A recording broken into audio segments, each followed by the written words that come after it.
First of all, heartiest congratulations, Dr. Shivam, for scoring All India rank 38 in MEA and ISET. Thank you so much. So, how's the overall feeling going on? Basically, this feeling is beyond explanation. Like, I'm extremely so much happy and satisfied. I was able to make my parents proud and make them feel happy. It is a totally satisfying feeling. Dr. Shivam, moving on to your MBBS journey, मतलब आपकी जो preparation strategy रही उसको nail down करने से पहले आप अपनी MBBS जर्नी और अपना इंट्रोडक्शन थोड़ा बता पाओगे अपने बारे में? I started my MBBS in 2019. My MBBS started in August 2019 at AIIMS Jodhpur. In first and second year, I was not that much studious. Like जो सब कहते हैं कि यार फर्स्ट ईयर से पढ़ रहा होता है इसने इतना रैंक मतलब आया. So I was not in that kind of study of performance. So I started studying using Marrow in third year only. तो फर्स्ट एंड सेकंड ईयर तो ऐसा था I just read जो important topics जो seniors देते थे कि हाँ इतना पढ़ ले यू पास हो जाएगा. तो I just read that topics from books only. उसके बाद from third year onwards I started using Marrow. So I started watching all the videos and tried to cover as much as possible in that period of time before completing my final year. At AIIMS we don't have a third prof and fourth prof separately. We have a common prof for last 2 years. तो वो जो 2 साल का period था उसमें I try to cover all my final year subjects and जो भी सारी चीजें हैं in that period of time only. तो it really work for me. तो because in my preparation time like in internship and post internship I was able to focus on my first and second year dedicatedly because final year was strong. My base was strong. I was confident कि हाँ एक दो reading ही तो करनी है, जो पढ़ा है सेम चीज रिवाइज करनी है, हो जाएगा. तो इसीलिए I was able to focus on that जो टॉपिक्स थे जो मेरे वीक थे फ्रॉम फर्स्ट ईयर ऑनवर्ड्स. तो it was like that only. Okay, so doctor Shivam, जो आपकी एक सीरियसनेस वाला फेज होता है वो कब शुरू हुआ था? हमारी इंटर्नशिप स्टार्ट हुई थी जनवरी 24 से. तो in internship I was not able to study pretty well. there were phases like 15 days मैंने अच्छी पढ़ाई की. फिर next 15 days some hectic posting came. So all the continuity, all the discipline, all consistency break. तो वो phase ऐसा था कि हाँ कि पढ़ाई हो भी रही है, पढ़ाई नहीं भी हो रही है. तो basically eight the end of the day consistency matters. तो without it, without consistency there is no I cannot expect, no one can expect कि हाँ की रैंक अच्छी आनी चाहिए. तो इसी वजह से नवंबर जो रैंक थी वो मेरी 6800 थी. तो it was like a kick for me कि भाई इससे कुछ नहीं होने वाला. You have to do some extraordinary work. Hard work तो करना ही पड़ेगा, डेडिकेटेड पढ़ाई तो करनी ही पड़ेगी. तो नवंबर दिसंबर के बाद वो सब फेयरवेल में चला गया. उसके बाद from January first week onwards I started preparing dedicatedly for May I 9 NEET PG. तो जो लास्ट 4 and 4.5 अराउंड 5 months थे, it was the period which I dedicatedly studied for the entrance exam. Okay. Okay, fair enough. So moving on to the another question, क्योंकि देखो ऐसा बोला जाता है कि एमबीबीएस में ये मैटर नहीं करता कि आपने कितना पढ़ा है, मैटर ये करता है कि आपको कितना याद है, और उस याद किए में से भी हम कितना रिप्रोड्यूस कर पा रहे हैं. और एमबीबीएस की journey and considering about syllabus and everything, it's too vast. So how did you mobilize everything?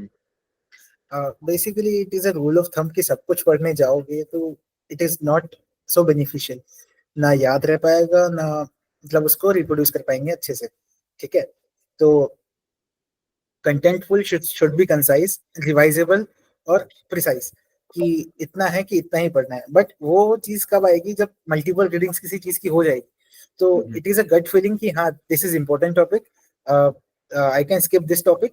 तो वो मल्टीपल रीडिंग्स बार बार पढ़ने से ही वो चीज पॉसिबल है. And one more thing, in final year and pre final year clinical postings and ward postings are vital.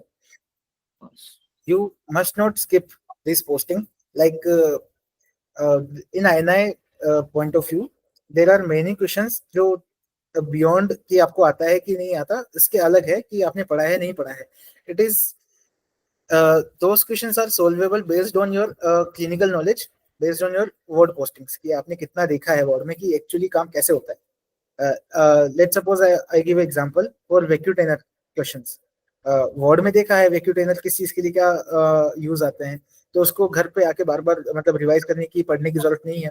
तो वो चीज बैक ऑफ द माइंड रहती है जो अपने हाथ से कुछ खुद की हुई है या अपने मतलब देखा हुआ है काम करते हुए। तो इंटर्नशिप में भी क्लिनिकल पोस्टिंग्स का जो बेनिफिशियल यूज हो सकता है वो तो बहुत ज्यादा इसेंशियल है। ओके। सो डॉक्टर शिवम, जैसे आपसे पहले भी बात हो रही थी, जैसे आपने मेंशन किया था कि थर्ड ईयर से you go head with the marrow and preparation और सारी शुरू की आपने। देखो होता क्या है कि मैरो होना और मैरो यूज करना उसमें फर्क है, right? How did you ensure this thing that you are pulling out the maximum out of the resources you have?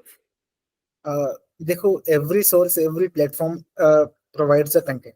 Content सबके पास है बट उसे कंज्यूम कितना करना है और किस पेस पे करना है it is important. And one more thing, जो क्यू बैंक्स है, एमसीक्यूज है, because at the end of the day it is MCQ based exam. कितना भी पढ़ लो कितना भी रिवाइज कर लो, if you are not able to solve, if you are not in this condition की हाँ की रूलिंग आउट द ऑप्शन और एमसीक्यू सॉल्विंग स्किल भी से कि अगर वो नहीं डेवलप हुई तो there is no benefits of studying that much। ठीक है। तो in my preparation like in last 5 months I set a target for me कि मुझे हर रोज 200 एमसीक्यूज तो करने ही करने हैं। चाहे कुछ भी हो जाए, this is the minimum number I must solve every day. तो it kept me recording, it kept me motivating कि हाँ at the beginning of the day मुझे 200 क्वेश्चन करने हैं। If I am able to solve at the end of the day 200 question, it is like हाँ मैंने आज का target achieve किया है मेरा। और one more thing, Marrow Q banks and Marrow explanation of questions जो मैरो प्रोवाइड करता है it is like extremely well concise and detailed explanation जो और कहीं नहीं मिलते हैं। तो Marrow Q banks, Marrow GTs, जो mini test and subject test as well, वो मतलब क्यू बैंक का जो इतना वास्ट पूल है it is very much important. और वन मोर थिंग, जीटीज तो सब देते हैं, सब बोलते हैं कि हाँ GTs are vital, GTs are must, उसके साथ में but we can not give GT every day. तो there is a section named subject test and mini test. In subject test we have questions of 50 questions in 45 minutes, like same in the we have in INA exams कि every day हर एक exam का एक एक set solve करना चाहिए। Like मैंने आज surgery खत्म की तो let's do a subject test of surgery. This is time bound and very concise. Like subject test में क्वेश्चंस की क्वालिटी ऐसी थी कि हाँ it can be asked in INI अलग अलग स्टेटमेंट वाइज की रूलिंग ऑप्शन को रूल आउट की बिना आंसर आना थोड़ा मुश्किल होता है ऐसे कई क्वेश्चंस में। तो इट डेवलप्स बाय प्रैक्टिस कि हाँ एमसीक्यू सॉल्विंग के अंदर की रूलिंग आउट ऑप्शंस की कैसे है कि क्योंकि in this exam particularly this exam around 20-30 questions were there जिनके अंदर गैस वर्क काम किया। It was purely guess work कि हाँ कि कुछ लॉजिक कुछ हिंट कहीं से मिला। मैंने हाँ कुछ कुछ इस बारे में पढ़ा हुआ है, इस बेसिस पे I was able to rule out the options and reaching the probable answer according to me. तो it develops by solving MCQs. Okay, fair enough. So doctor Shivam, अभी देखो जैसे आपकी जो प्रिपरेशन की जर्नी रही भी है, राइट? अब एक हर स्टूडेंट का भी एक होता है कि जितने भी टॉप रैंकर्स हैं कि सर आप कितने घंटे पढ़े, राइट? एंड आई थिंक ये क्यूरियोसिटी हर किसी की स्टूडेंट के माइंड में भी होती है कि how many hours did you study and how did you maintain that consistency? Because होता क्या है कि चलो आज जोश जोश में हमने 12 घंटे 15 घंटे पढ़ लिए, बट द नेक्स्ट डे वो एनर्जी डाउन हो जाती है। तो how did you maintain that? Basically consistency is the key. Without consistency there is nothing कि हर रोज तो देना ही पड़ेगा। For this I kept my records of every day. Like I had a timer stopwatch जिसको जब भी मैं पढ़ने बैठा था I used to start the timer और at the end of the day I evaluate from my last day कि हाँ मैंने कल इतना पढ़ा था और आज मैंने इतना किया है। तो I utilized today this day effectively or not. Or at the end of the day, I used to write the particular number of hours I read in a calendar. So at the end of the month and after a week, I had a record of the month completely कि हाँ इस महीने में मैंने इतने दिन effectively पढ़ाई कर पाया और कुछ दिन है कि जो मैं नहीं इतने इफेक्टिवली कि इतने घंटे नहीं हो पाए जितने मैं करता था। Basically I was competing from my self only. कि मैंने कल इतना किया है तो मुझे इससे नीचे नहीं जाना है.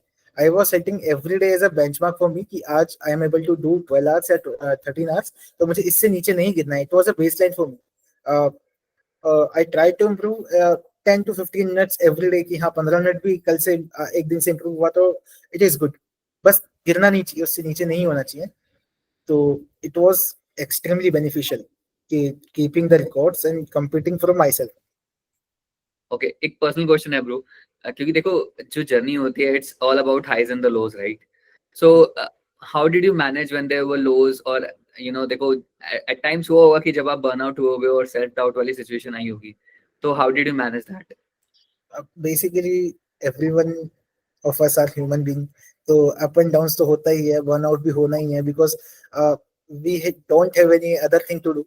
हमें पढ़ना ही है बस बैठ के, तो burnout is normal physiological thing everyone faces.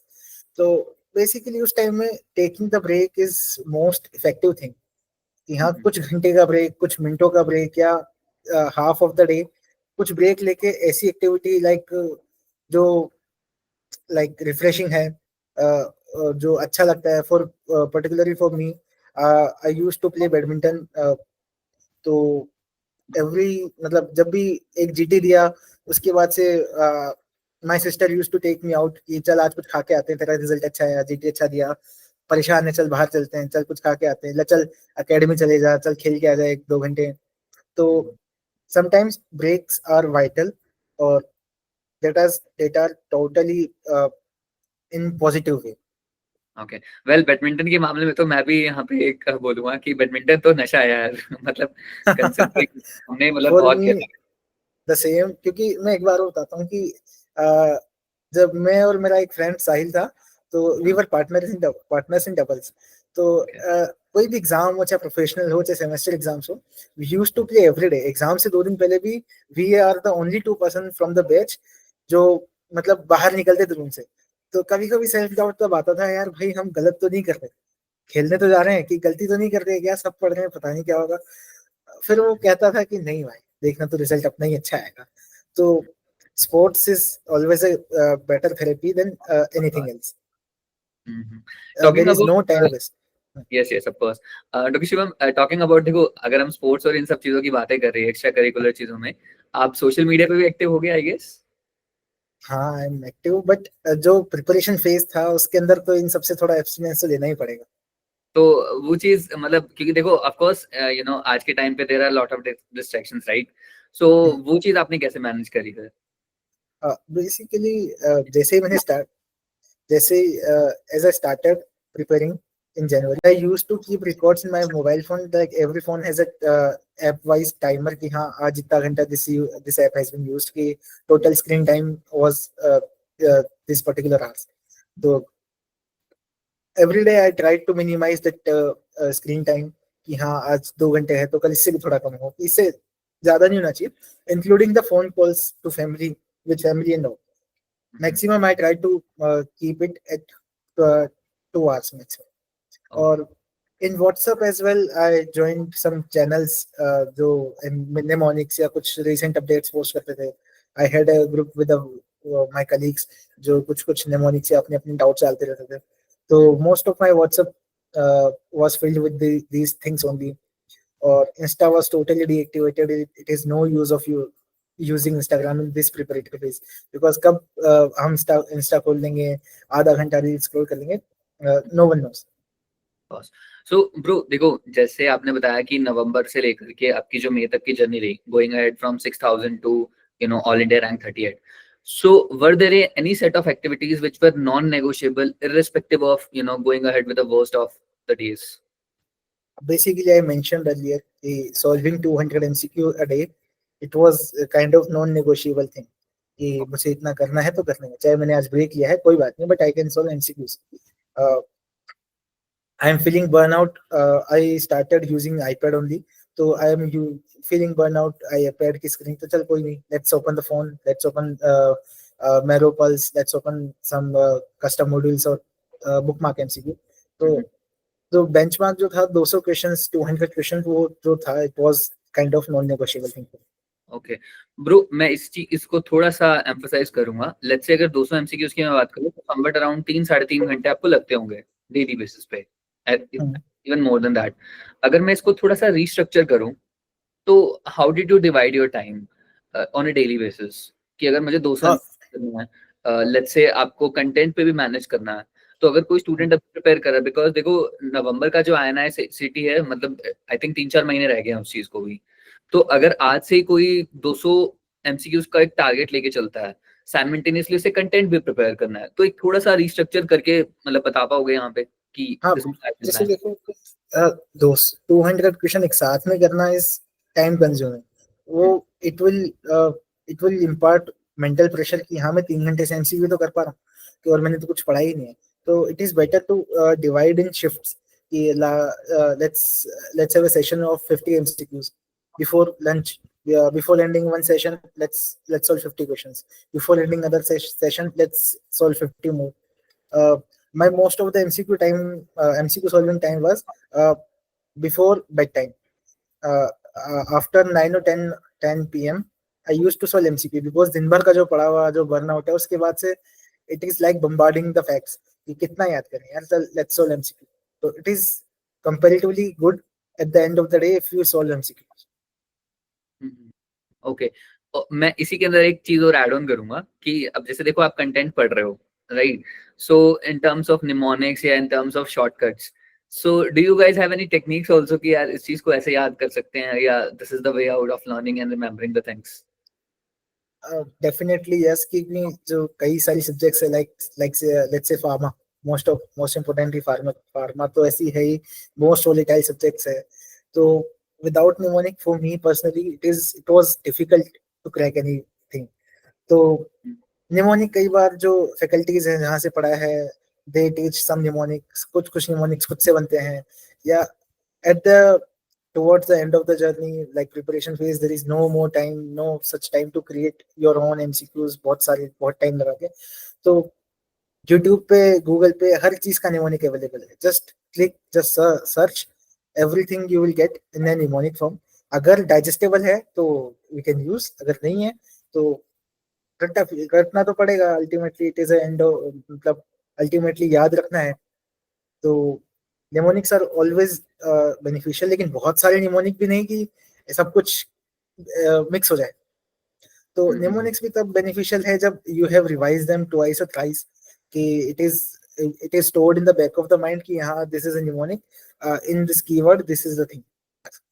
Okay okay bro, एक फिलोसफिकल क्वेश्चन है कि अभी तक की देखो जो आपकी एमबीबीएस की जर्नी रही है, right? Out of the learnings till now, apart from academics, कुछ ऐसी लर्निंग्स आप शेयर कर पाओगे कि आपकी एमबीबीएस जर्नी से आपको मिली हो? कैन बी से यस कि एकेडमिक्स के अलावा MBBS is beyond academics only, because in 5.5 years you develop as a person, mature person.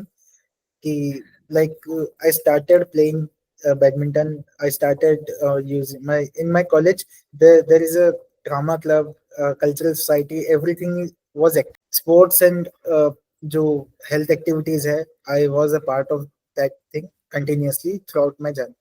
So other than studies, ये extra curricular activities are the things जो थोड़ा सा एक्स्ट्रा मतलब एड ऑन होती है चीज। ओके सो ब्रो देखो, जैसे आपने बताया कि डेडिकेटेडली आपके 12 से 15 घंटे रहे गोइंग अहेड विद एमसीक्यूज, जो भी स्ट्रेटजी थी। लेट्स से अगर एक स्टूडेंट है, ठीक है, उसने सेम एक्शन प्लान, मतलब व्हाटएवर यू डिड ही और she replicates that, right? Do you think कि उनकी सेम रैंक आ जाएगी? This is a kind of tricky question. This I was filled with these kind of tricky questions.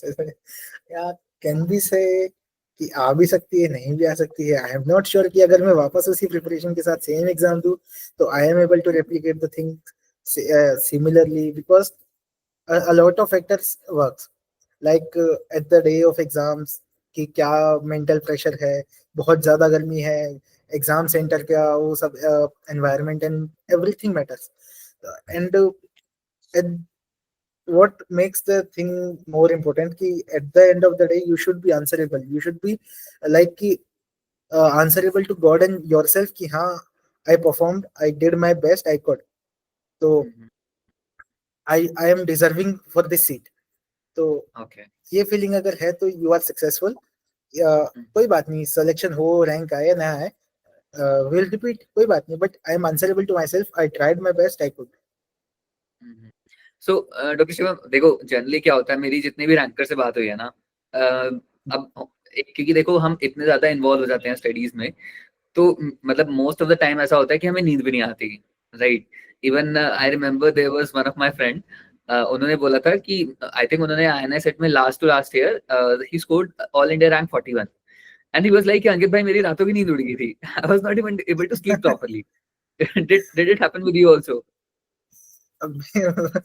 This is basically चीज है कि मैंने जब से नीट यूजी के बाद से जितने भी एग्जाम से, जो भी मेजर एग्जाम्स लाइफ में हुए, मैं कभी भी एग्जाम वाली रात को सो नहीं पाया। This is anxiety kicks in before the exams, कि मेरा बहुत ज्यादा वो था कि हाँ भाई नींद नहीं आ रही। Initially I used to think aloud about this कि यार मुझे नींद नहीं आई, वो क्या will I be able to recall the things, exam में फोकस हो पाएगा कि नहीं।